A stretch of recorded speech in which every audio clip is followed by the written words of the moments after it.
Hi, I'm Secretary of State Dave Scanlon, and I would like to take this opportunity to congratulate you on becoming a new United States citizen. When you become a citizen, you have a lot of rights that go along with that. None are more important than your right to vote. And I certainly hope that you take the opportunity to go to your town clerk or supervisors of the checklist to register to vote at your earliest opportunity. Voting is your voice in our democracy. It's no more or less important than anybody else's vote. And by participating, you help keep our democracy vibrant and active and strong. So I strongly encourage you to participate in that process. This video is designed to help you understand the processes and procedures that you need to take to be able to register to vote. It's a very easy process. It might seem intimidating, but it's not. And I would encourage you at your earliest convenience to visit your town clerk or supervisors of the checklist and register to vote. To help you register to vote, we've put together this great resource. It's a simple pocket guide on how to register to vote.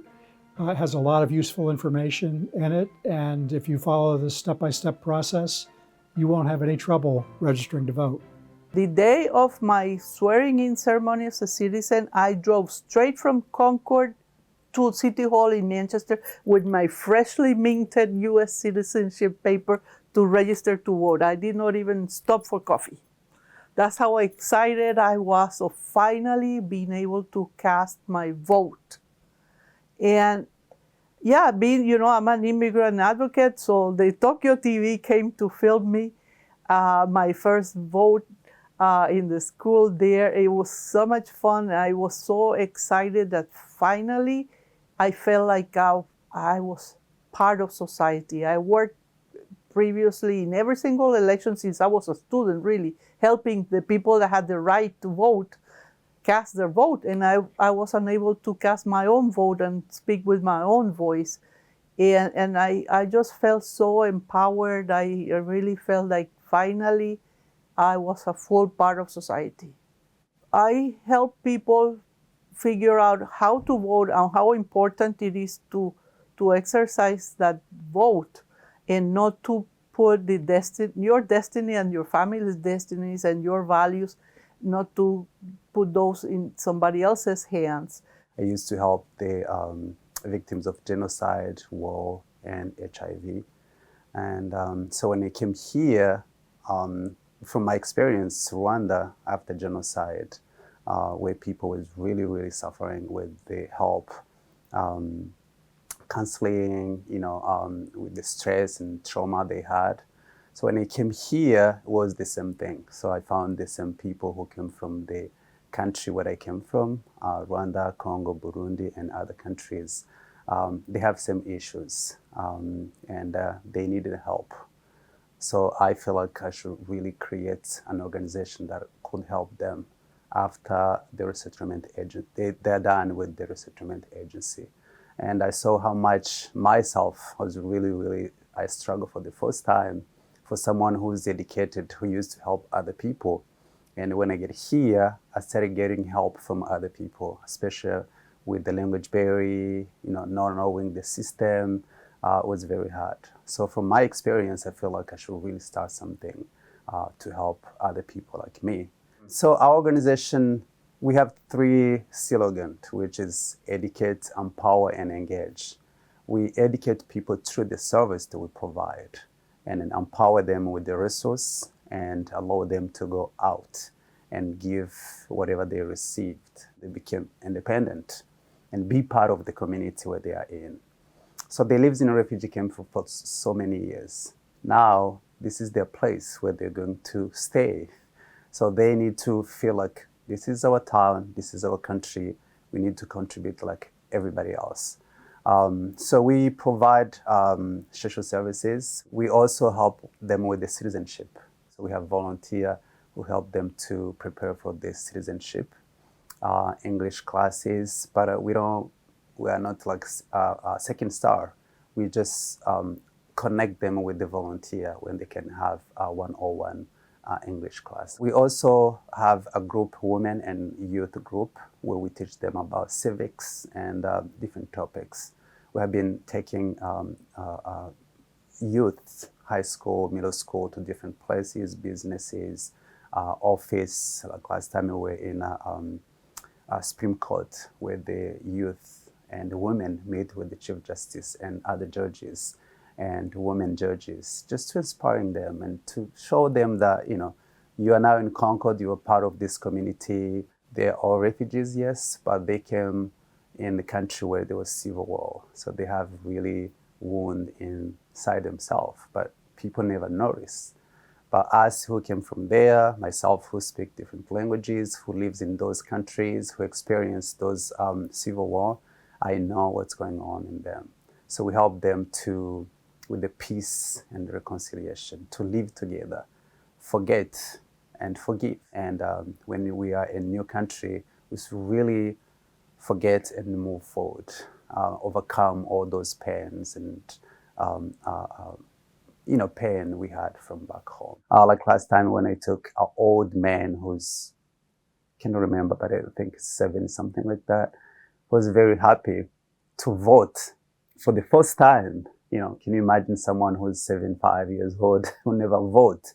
So for them to vote, it's like, oh, now this is my country. I can vote for my leader. So this is really good for them. Many refugees who came here, they have trauma and pre-trauma.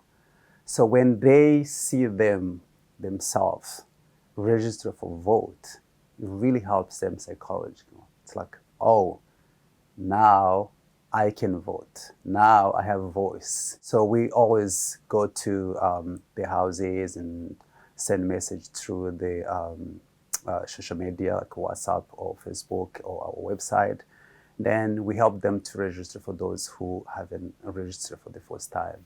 And then we take them to poll to vote. Again, as you said, there's a language barrier, but also navigate the system. That's something they never really know. This is a new system for them, for new Americans. And if they see volunteer or anybody from our office, for example, who need to interpret for the people to vote, I think they should really be flexible to let us help them with this process. It's not like we cannot tell people who to vote. We just want them to vote and to feel comfortable, not to feel like they are, discriminated. But we want people to be comfortable going to vote and leave the place very proud that I voted like everybody else. Registering to vote in New Hampshire is an easy process, and there are several ways you can do it. You can register to vote before an election at your local town hall or city clerk's office. Hi. Hi, how are you? Good. Good, thank you. How can we help you today? Chciałbym fishing.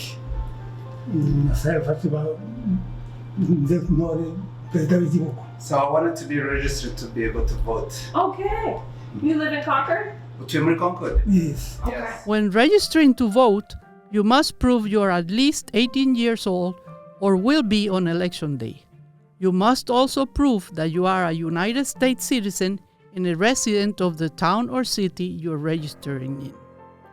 To prove your citizenship, you can show the clerk your naturalization papers or your U.S. passport if you have one.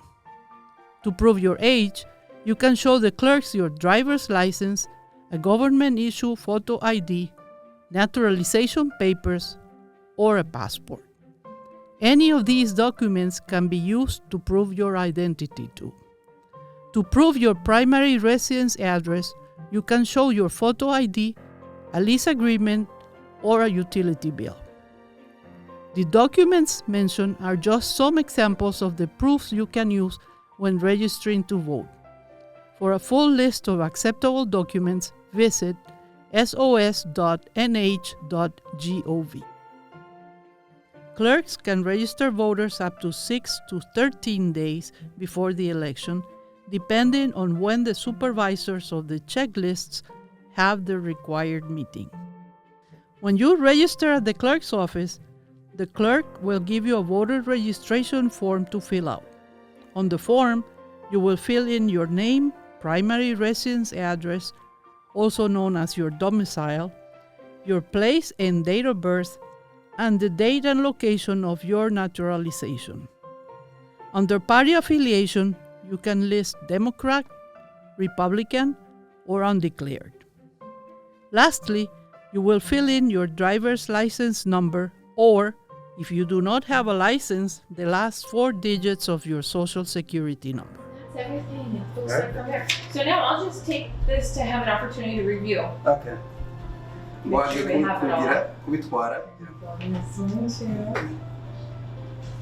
That's a nice photo. Ni foto nziza iri mu hari. I'd like to give you this. Bashaka kuguheza kiriya. You'll be added to the checklist for the next election. This here is your polling location. This is where you'll vote on election day. So ahangaha rero niho uzaja umunsi wo gutora. Okay. Yeah.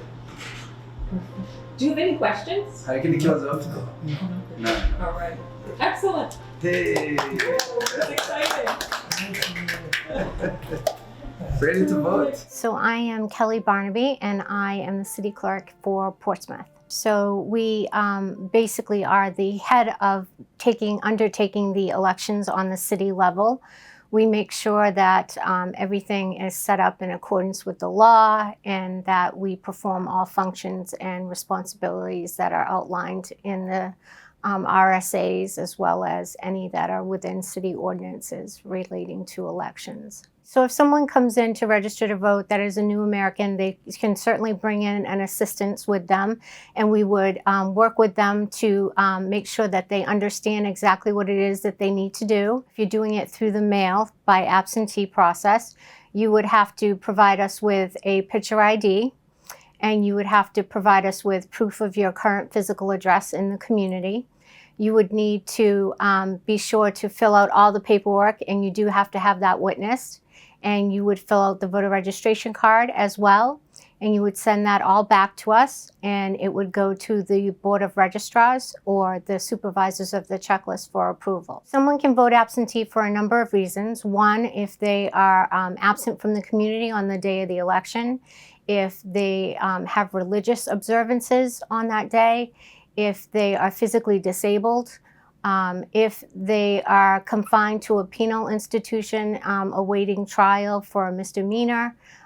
They could also vote absentee if they were working, and working could include childcare and or infirmed adults, with or without compensation. And we would help them along in the process. It's a very open and transparent process, and it is very easy to do. And we take pride and consider this to be everybody's right to register to vote and to vote in the United States. I think one of the most amazing things we have in this country, certainly along with the community and the vibrant communities that are across a state as well as the country, is the opportunity to cast a vote for someone that you think is going to help you with whatever's important for you in your life. And some places don't have that opportunity. Sometimes women in those places don't have that opportunity. And to be able to register, which is interesting and wonderful, but to also be able to go behind the curtain, so to speak, and make your voice count. You're raising your hand and saying, I think this person will do the best job for myself and my community. I think that's really important. New Hampshire is very different in that because of the size of the state, it's a small state, but it allows people to do what is called retail politics. It means that, especially if you're a presidential candidate, that you have to get out. You have to go places and meet people and answer questions.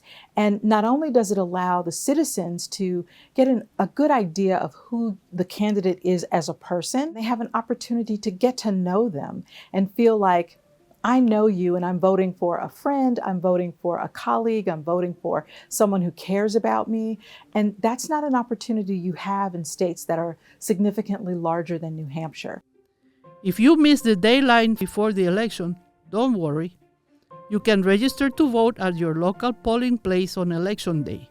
The process is the same, except you will register with the supervisors of the checklist rather than your local clerk. On election day, You can find your local polling place by entering your town or city of residence and street address on app.sos.nh.gov.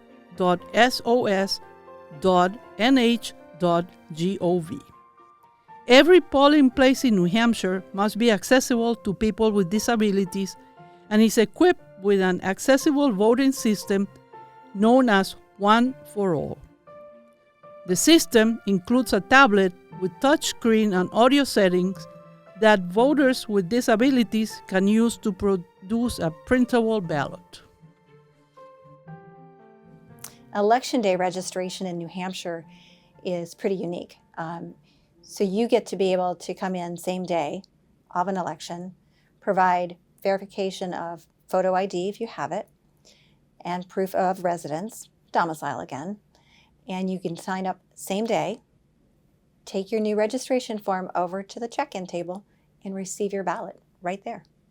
As a new American, what you're going to experience is walking into a space that's part of your regular community. You're going to walk into a place that has your neighbors, maybe people you already know, and an opportunity to meet people you haven't met before, because all of us working there are local neighbors. You're going to walk in, you're going to be greeted, first of all. Hi, welcome. Welcome to Ward 4, or whatever ward you're part of. And you're going to be directed over to the registration table, and you'll be greeted by someone like me, or maybe me, and you'll be assisted through the entire process. As a new American, if English isn't your strongest language, please don't let that deter you. Please come in. Bring a friend, bring a family member. They can help translate. And in worst case scenario, if you don't have anybody, we have the opportunity to use a language line, which you're probably familiar with in other things that you've done around the country. So it's pretty easy. They can't make your choices for you on the ballot, but they can translate for you. And it's perfectly acceptable. It happens on a regular basis. For new Americans that still may be a little nervous, I would say don't be. We really, really have a wonderful opportunity in the United States to be able to speak, have your voice heard one ballot at a time. And it's secret. It's a private ballot. Nobody's going to know what you cast your vote as. Everybody there is super friendly. There is nothing at all to be afraid of. It's an easy process. In fact, the registration form is pretty short. Very short, actually. Really just comes down to your name, your address, your birth date, your naturalization date, which is exciting. Please bring all your documentation and be proud. When we encounter new Americans, it is an opportunity to embrace them, to welcome them into the American population, to welcome them into the voting world. It's exciting. And be proud that these people came from somewhere else and didn't have this opportunity, and get excited with me and with them, I hope, to be able to be part of a process that they probably have never gotten to do before. Hi there, how are you? Good, thank you. How are you? Good, so you're here to vote today? Yes, I am. Okay, are you already registered to vote? Absolutely. All right, do you have your photo ID with you Yes, today? I do. Perfect, I'm gonna have you come right in here. Okay, thank you. When you check in, announce your name and address and show the ballot clerk your photo ID. The clerk will cross off your name and hand you a blank ballot. Hello. Good afternoon. Come to vote today. Okay, could I have your name, your address, and the party? Absolutely. Victor Allen, 23 Fairview. Okay, so I have Victor Allen, 23 Fairview Drive. Is that correct? That's correct. And what party? Republican. Okay, do you have an ID? Yes, I do. Great. Thank you. Right. Thank you. All right. In the voting booth or at a desk with a privacy screen, vote for the candidates of your choice. Make sure you completely fill in the oval. After you have finished, exit the booth and place your ballot in the ballot counting device, or if you live in a smaller town, into the ballot box. Before leaving the polling place, don't forget to take your I voted sticker.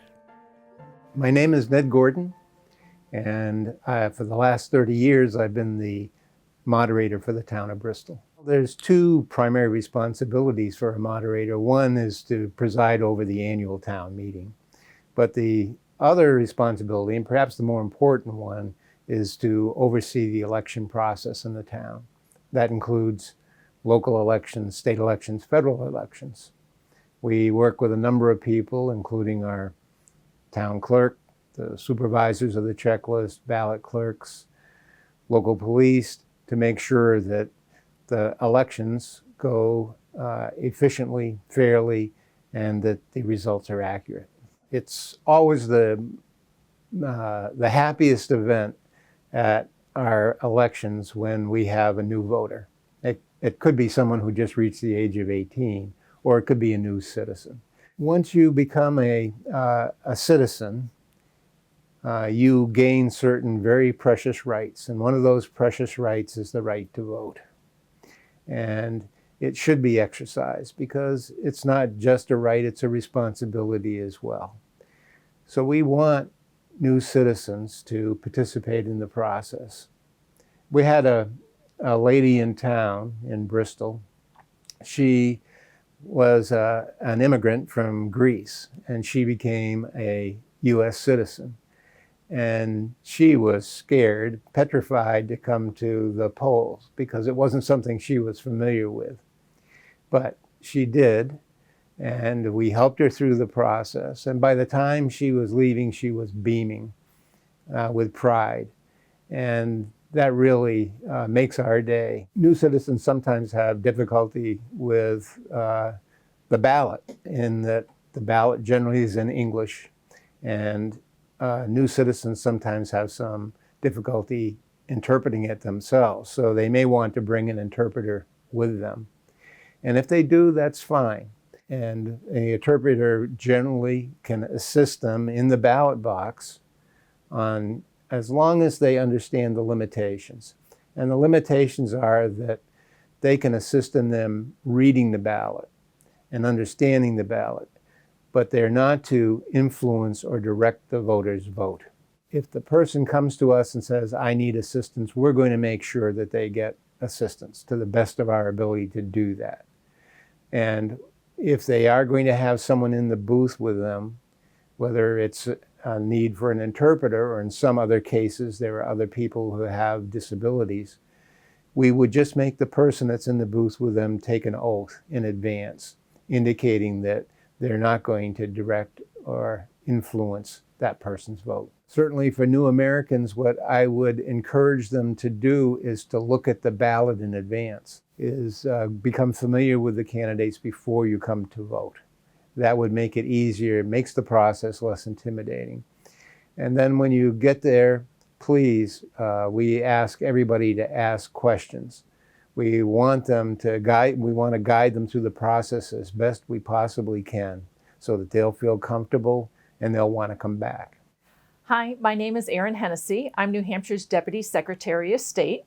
I hope this video has inspired you to go out and register to vote and have your voice heard in our New Hampshire elections. The Secretary of State's office is here to support you every step of the way. Please stop by our office anytime Monday through Friday, 8 a.m. to 4:30 p.m.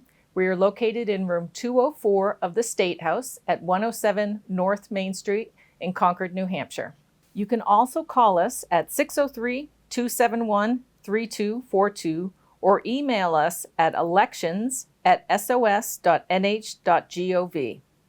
If you are more comfortable speaking in a language other than English, we have interpretation services available on the phone. If you feel your voting rights are being violated, notify your local moderator or contact the New Hampshire Attorney General's office at 866-868-3703 or electionlaw@doj.nh.gov. You can also reach out to Ani Malachi, Executive Director of the New Hampshire Commission for Human Rights at 603-271-2767 or humanrights@hrc.nh.gov. Eva Castillo, Director of the New Hampshire Alliance for Immigrants and Refugees at 603-661-2873 or ecastillo@miracoalition.org. Clement Kigugu, Director of Overcomers NH at 603-856-7507 or director at overcomersnh.org. Congratulations once again on becoming a citizen. At the New Hampshire Secretary of State's office, we are here to support you in this new chapter of your life. So what are you waiting for? Go register to vote. Be brave. You did so much to get here. You did so much to become an American citizen. This is easy compared to all of that. You've done so much to get here, so why not take advantage of an opportunity that everyone else has as well?